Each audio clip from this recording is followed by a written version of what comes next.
Now, here's another really interesting topic for conversation. How to protect research ideas as a junior scientist. Now, it's not just about this or that. This is a big concern, especially in the creative world, where you deal with people who like to steal your ideas and use them as their own. Now, if you're working, as a writer or independently, you can keep your ideas to yourself and use them when you're ready. However, if, say, you are a graduate student, very bright, very smart, you're working with a group of other students, you're working with a mentor who might be a little older, a little out of touch, and your advisor says to you, what are you thinking of studying? Your group of colleagues says, hey, what's up with you? What are you working on? And you make the mistake of telling the truth. You tell them your idea that you're working on.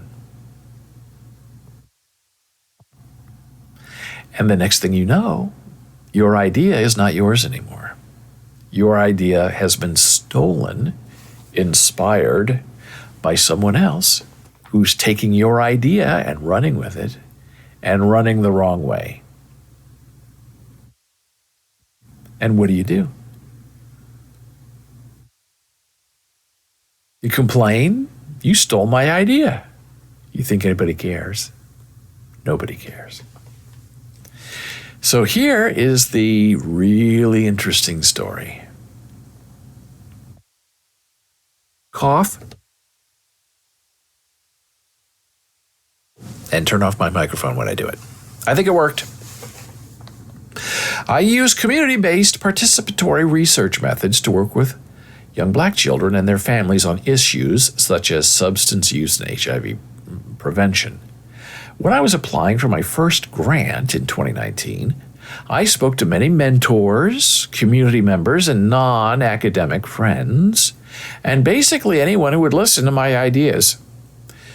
I took 2 months to write the proposal, much improved by their advice and feedback, and received funding the following year. In 2020, I plan to apply for another grant in response to a request from a federal funding agency for proposals investigating protective factors against substance abuse in young people in minority ethnic groups.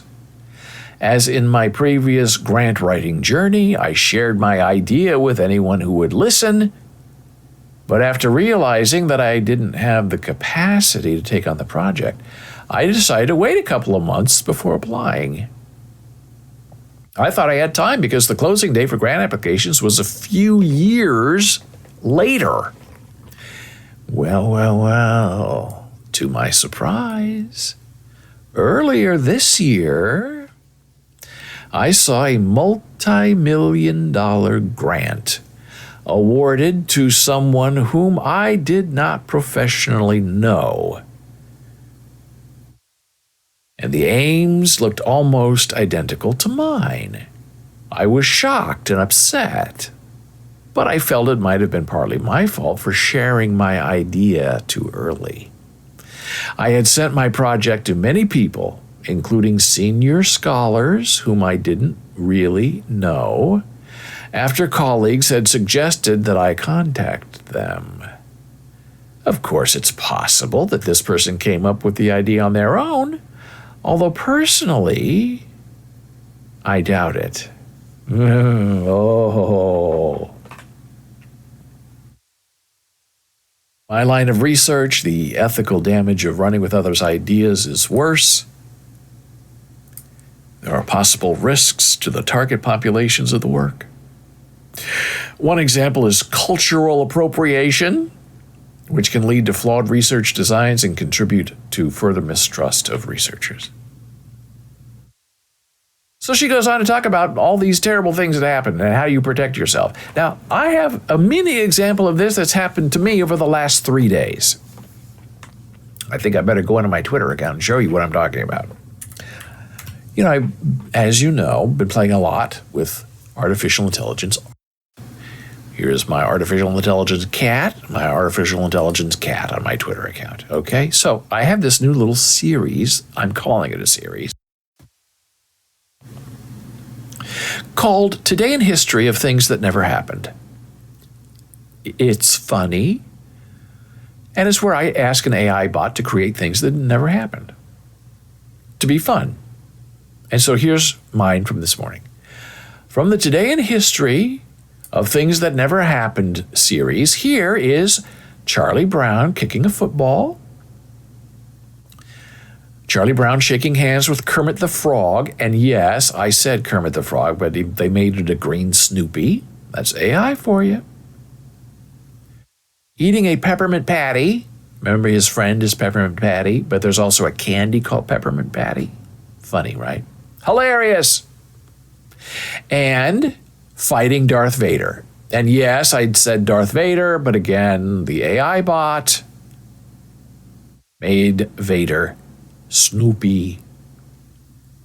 Hilarious, right? Now, that's created with Midjourney. It's a bot. And I don't hide the fact that it's Midjourney. It's just sometimes you can't say Midjourney because that's a very long word. And when you're character restricted on Twitter, you have to be careful of how much you say it when you say it. So the past 3 days, I've talked about Andy Warhol, talked about Lee Harvey Oswald, and things that never happened. And I post them in the morning. And then when I'm done with this show, doing some research, finding new ideas for the show to share, not steal, I go into the Midjourney section on Reddit, and I see Lee Harvey Oswald playing football. What? I just posted that this morning. Yesterday, Andy Warhol sitting in a bar. What? Now, maybe Lee Harvey Oswald you could understand because, he killed President Kennedy 59 years ago today. But who's making Midjourney art with Andy Warhol the last 18 hours other than me? The chance that it's some other person doesn't make any sense. Because that person's reading my Twitter, reading my Mastodon account, going and rolling their own prompt, and then posting it as their genius idea on the Midjourney area of Reddit. Huh? Right. So I live in fear, later today when I get on Reddit, go look around, see what's happening. Midjourney, and there's going to be Charlie Brown doing something. Now, who cares, really, because I'm not making money off of this. I don't have anything to do with it. It's just fun. It's AI. But it goes to show, even if it's your idea, right here, my idea, posted 6 hours ago, okay. Somebody's not going to go right on somewhere else. Use your idea, make a new prompt, roll a new image, and you're going to find out very quickly that nothing is sacred, nobody cares. So that's the very real danger that is inherent in these episodes of doing some research and you have a great idea and then somebody steals your idea. And that's a danger in academia. You're dealing with a lot of people and people want to get ahead. They want to get ahead of you.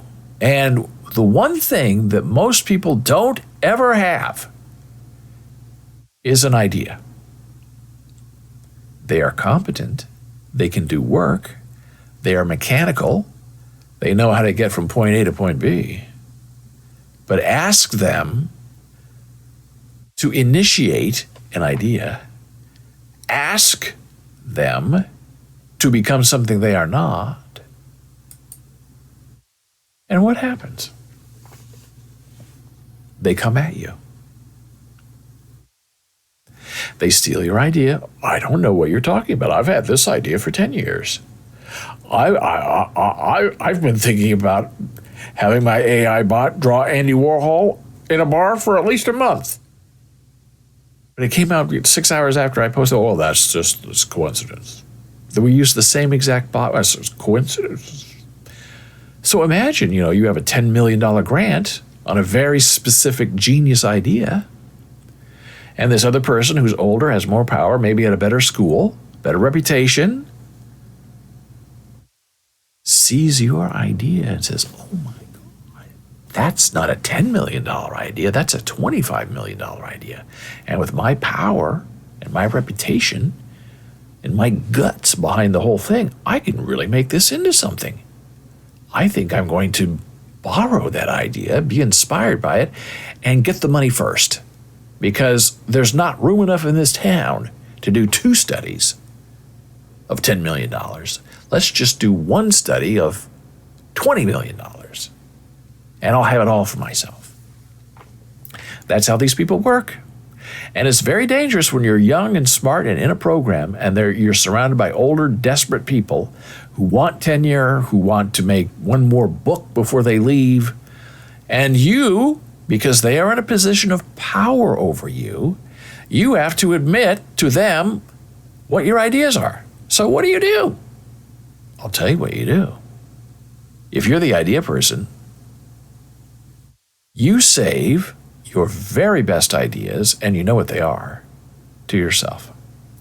And then you come up with ideas 2 and 3 that are okay, but you wouldn't mind if someone stole them from you because you have better ones up here. And that may even mean your PhD thesis is going to be a lesser idea than the one you want to write, because you're smart and you are ethically aware that there are people around you who are not ethically aware and who don't have any morals or compunction or human capacity to yearn. Right? So what you have to do is you save all of your best ideas. You're working on them. You're thinking about them for many years. You write your boring thesis that gets you through. You get your diploma. You're in a position of power when you land somewhere. It may take you a few years to get the authority to come up with your own ideas that you can chase and challenge. And that's how you beat these people who steal ideas. You keep them to yourself until you have the ability to be ripe and to strike while your own iron is hot. And this is really true in Hollywood and even on the Broadway stage. A good idea is hard to come by. There are a million terrible ideas, a million terrible failures. What's the old saying? A failure has a million parents and a success has only one. So make sure that your ideas are protected. Make sure you know what you're doing. Make sure that you save your best ideas for when you know you can begin and end them on your time frame and with nobody having any sort of chance to steal the idea from you. It's especially true of research. Let's say you're doing cancer research and you're at a major university and you make this incredible breakthrough in the lab and you think, oh my gosh, I've solved the problem of cancer. Now, you don't want to keep that to yourself, but if you share it with the administration, the people above you, they're going to take your idea and say, oh, isn't that wonderful, pat you on the head. And they'll take your idea and expand it and go out there and publish first and get credit for it. And you might get a mention if you're lucky. Oh, yeah, a little bit of research done there, but we're the ones who came to the conclusion. Yeah, that was the spark, but the end of it, the fire, where you find all the smoke and all the attention, well, that was us. That wasn't them.